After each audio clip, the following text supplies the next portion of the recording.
Olá a todos, sejam muito bem-vindos e bem-vindas à edição do Veja Mercado desta segunda-feira, dia 15 de janeiro. Eu sou o Diego Gimenez e nós estamos juntos aqui todos os dias de segunda a sexta, antes da abertura da Bolsa de Valores, no YouTube e também no Spotify. Vamos nessa! Porque as bolsas europeias e futuros americanos são negociados em baixa na manhã de hoje. Na semana anterior, dados mais fortes de inflação no Brasil e nos Estados Unidos acrescentaram cautela ao otimismo do mercado que já vinha reinando desde o final do ano passado. Dessa maneira, os investidores agora precificam os primeiros cortes nas taxas de juros americanas a partir de março, embora essa probabilidade tenha caído depois dos dados de inflação e de emprego no início do mês. Nesta semana, dados de serviços, de comércio e também a prévia do PIB de novembro prometem medir a temperatura da economia brasileira, que tem tido as suas projeções melhoradas pelos economistas nas últimas semanas.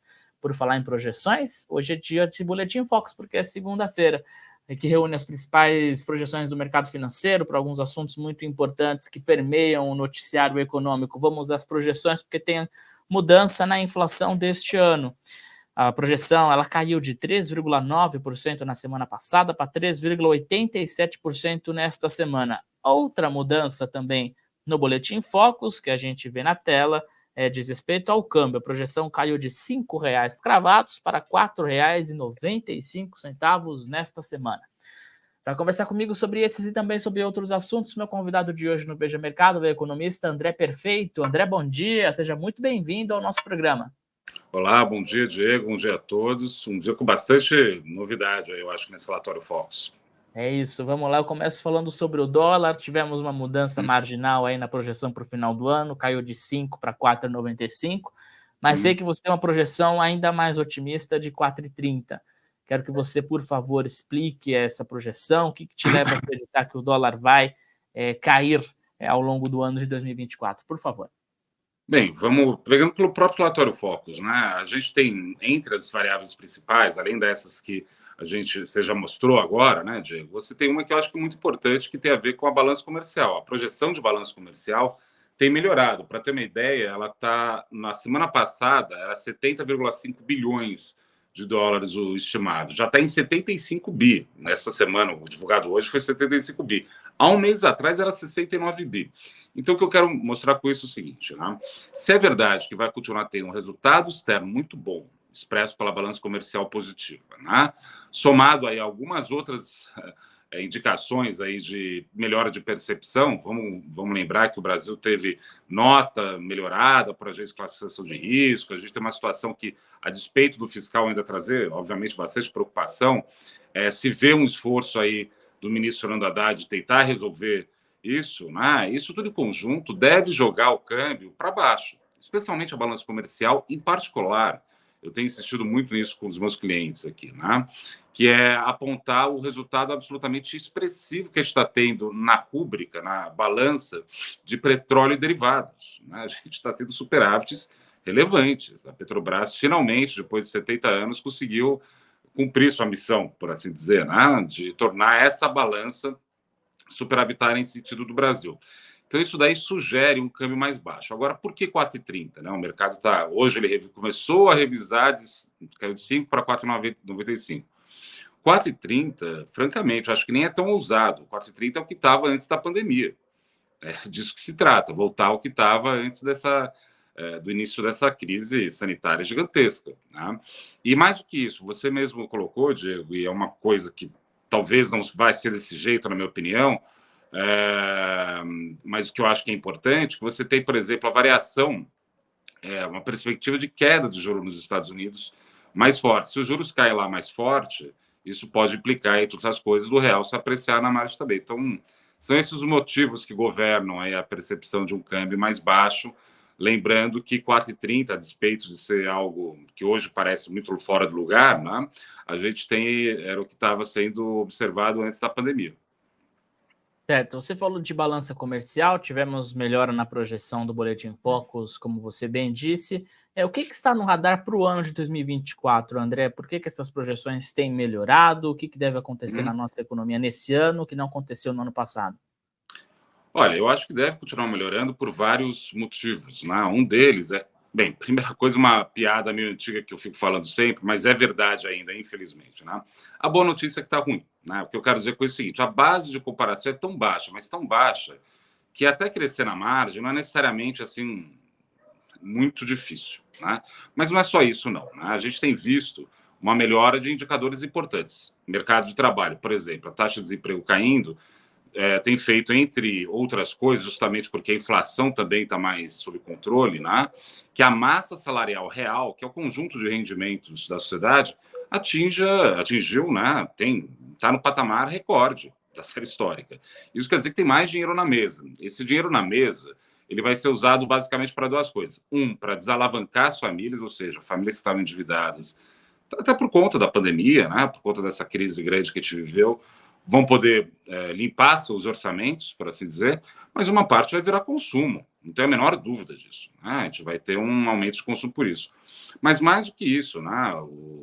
A gente está num cenário de queda de taxa de juro.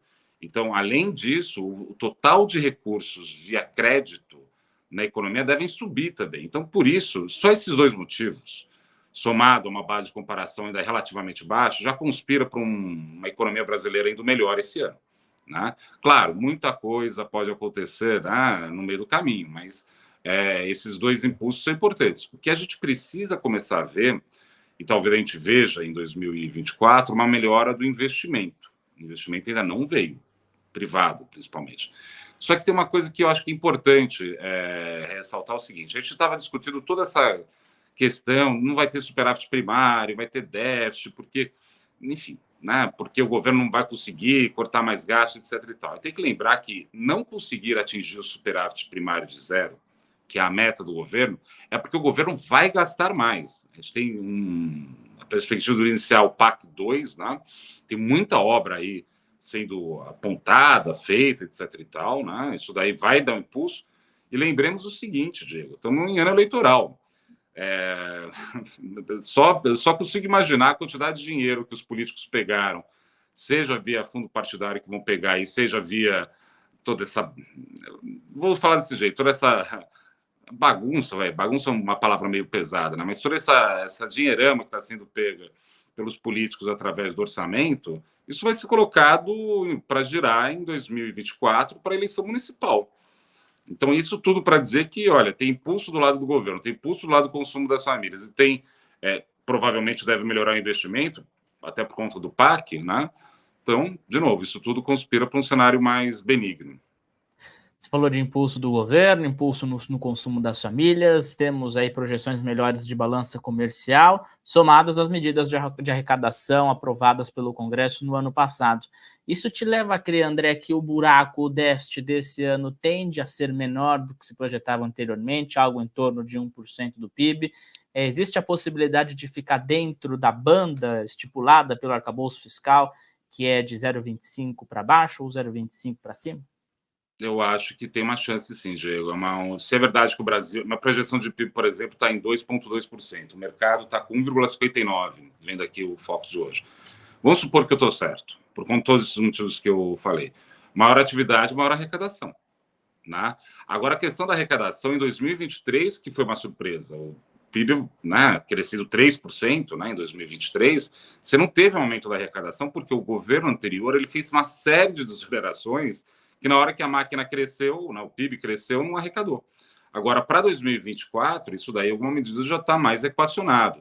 E nota de rodapé, né? Eu acho que se é verdade que o real vai se apreciar, como eu apresentei esses motivos, a gente tem uma situação também onde os impostos de importação estão majorados, né? Por exemplo, tem essa discussão toda aí que o Alckmin está conduzindo a respeito dos $50 para importação de, enfim, dessas empresas de varejo estrangeira, né? Isso tudo pode aumentar a arrecadação do governo. Então, acho que, de novo, a tendência, na minha opinião, é ter surpresas melhores do que piores. Né? Insisto, não é porque, né, é uma torcida, né? É massa salarial subindo, taxa de Selic caindo, balanço comercial num patamar indo muito bem por conta de uma mudança estrutural que tem a ver com a balança de petróleo e derivados, e somado aí a uma percepção, né, melhor até do volume de crédito na economia como um todo. Falando do crescimento econômico, no ano passado a agricultura foi o grande propulsor do crescimento brasileiro, foi a grande responsável, principalmente no primeiro TRI e no segundo TRI. Considerando essa projeção sua de crescimento de 2,2 neste ano, quais são os setores que devem se sobressair, considerando que o agro não deve repetir o mesmo feito histórico de 2023? Exatamente, vai ser indústria e varejo. Eu espero que a indústria que puxe esse caminho aí do PIB, né? Por que a indústria? A indústria está numa base muito baixa já há algum tempo. De novo, volta aqui a brincadeira que eu fiz de que a boa notícia é que está ruim. A base de comparação é muito baixa. Então, assim, se voltar a engrenar algumas coisas, isso vai. Sobre o agro, tem uma questão que, de novo, nem eu, nem ninguém consegue chamar isso direito, que tem a ver com a questão das mudanças climáticas, né? É evidente que em 2023 a gente teve um aperitivo do que pode ser de temperatura, regime de chuva, que está se alterando fortemente. Como isso vai bater no agro? Resposta, eu não sei. Agora, eu também tenho uma resposta sobre isso, que é o seguinte: provavelmente o Brasil vai sair melhor do que os outros países do mundo em qualquer cenário de alteração do agro. Entre outros motivos, além do Brasil ter vários predicados, né, nesse setor, né, tem um clima muito bom, né, uma terra muito fértil, né, a gente tem mecanismos de proteção e de atuação que são muito importantes, né, entre eles até a Embrapa, só para citar um dos mecanismos que o Estado brasileiro criou para auxiliar o setor agroindustrial no país. Então, sim, eu espero que seja a indústria, particularmente varejo, né, que é o que tem peso maior, né, e a questão da agricultura, para mim, fica uma incógnita, mas eu tive que assumir que vai ser mais ou menos a mesma coisa que os outros anos, porque eu não tenho também como projetar El Niño e como isso bate na economia como um todo. Então, esse é o sentido da projeção e os componentes do lado da oferta que devem crescer. Certo, vamos falar um pouco também das reformas, porque no ano passado tivemos arcabouço fiscal, a reforma tributária, a pauta histórica, ambos foram aprovados. Elogios ao trabalho de Fernando Haddad, boa repercussão na Bolsa de Valores, pula para 2024, no que o mercado se atenta no Congresso Nacional, é um ano de eleições, é possível sonhar com reforma administrativa ou vamos colocar os pés no chão, deve ser um ano um pouco mais fraco na agenda econômica no Congresso? Realmente, o fato de ter eleição em outubro já limita, né, o espaço da articulação política, né, porque todo mundo vai estar olhando para os seus... Eu odeio falar esse termo, né, esse curral eleitoral, né, mas, enfim, olhar para a tua região, né. Eu acho que vai ter que ter alguns debates importantes. Para a reforma tributária, a gente teve a primeira parte que foi em cima do consumo.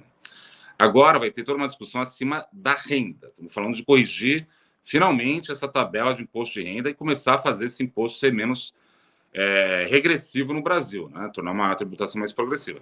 Isso daí é um debate que, por si só, vai demorar o semestre inteiro, né? Não é nem um pouco simples isso avançar. E isso daí é importante porque complementa a questão da reforma tributária que já foi aprovada. Então, isso tudo, de novo, né, são debates espinhosos que eu acho que a janela que o governo tem vai ser curta, sei lá, até final do segundo trimestre, no máximo, assim, né, para avançar tudo isso, né. Agora, sim, isso depende muito da capacidade de articulação do governo. Aparentemente, o presidente Lula conseguiu resolver vários dos problemas que ele tinha com o Congresso, particularmente com a Câmara. Né? Então, acho que tem um jogo aí que está meio jogo jogado, assim, mas eu acho que a reforma tributária sobre a renda vai ser o grande tema. Não vejo espaço para a reforma administrativa, não. Espero estar enganado, né? Mas não agora. Eu acho que vai ter espaço, o tempo para isso. Vamos falar um pouco do cenário externo, porque o Federal Reserve, o Banco Central-Americano, deixou aberta a possibilidade de até 3 cortes nas taxas de juros americanas neste ano. Seriam 3 cortes de 0,25 ponto percentual. Só que nesse começo de janeiro tivemos dados de emprego um pouco mais fortes que o esperado e também de inflação lá nos Estados Unidos. Na sua avaliação, André, o Fed deve começar a cortar já em março? Ainda há incertezas?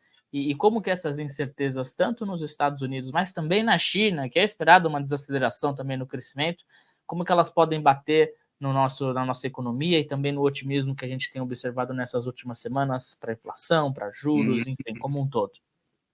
Bem, olha, eu acho que, Sobre o juro nos Estados Unidos primeiro, né? Eu acho que tem uma discussão lá que tem a ver com o nível de inclinação da curva de juros por lá, que eles não estão sabendo resolver, né? O que eu imaginava no meio do ano passado, que para resolver a inclinação negativa, o que ia acontecer é que a parte longa dos juros iam subir nos Estados Unidos, né, da curva de juros, né? Não é isso que está acontecendo. O mercado está precificando, na verdade, uma queda da parte curta. Tá bom, né? Eu acho que tem até seus motivos. Mas eu acho que não sei se vai ter espaço para tanto corte assim. A impressão que eu tenho é que é mais especulação do tipo assim, eu não sei o que está acontecendo, eu tenho que apostar numa direção. Deixa eu apostar nessa direção aqui que tem mais cara disso, mas eu não sei se existe uma convicção, uma firmeza muito forte no mercado disso. Mas enfim, é isso. Mas juro para baixo nos Estados Unidos é boa notícia, né? Que é importante, né? Se os juros lá fora ficam mais fracos, isso implica dizer que o real tende a se apreciar, que o mundo tende a crescer mais, que a bolsa de valores tende a subir, enfim, os efeitos benignos que a gente já conhece disso, né? De curto prazo, de passagem, né? Muitos deles, né? Agora, a respeito da China, deve ter alguma desaceleração. Só que o governo chinês, ele é muito... Ele toma cuidado para não deixar cair muito a economia deles, né? Então, eu não sei exatamente o que eles vão fazer, também ninguém sabe, se vai ter um pacote de estímulo, se vai mexer na política monetária, enfim.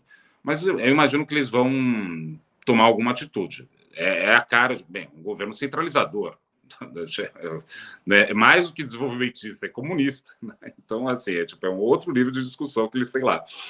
Por que eu estou falando isso? Porque não vejo também uma queda muito forte. Mas no caso do Brasil, só para pensando como isso bate na gente, eu acho que como as nossas exportações tendem a ser em cima de bens muito básicos, né, commodities, né, minério de ferro, ou minério de ferro ele é mais sensível à questão do ciclo industrial, mas alimentos, né, e petróleo, né, que agora já é o terceiro maior grupo de exportação do Brasil, talvez a gente não sofra tanto. E se sofrer, vai ser uma no cravo, outra na ferradura. A gente vai exportar menos, mas em tese também te importa menos. Então, não vejo com tanta preocupação isso. No caso dos juros nos Estados Unidos, acho que o mercado está exagerando, como eu acho que está exagerando o corte de juros aqui no Brasil também.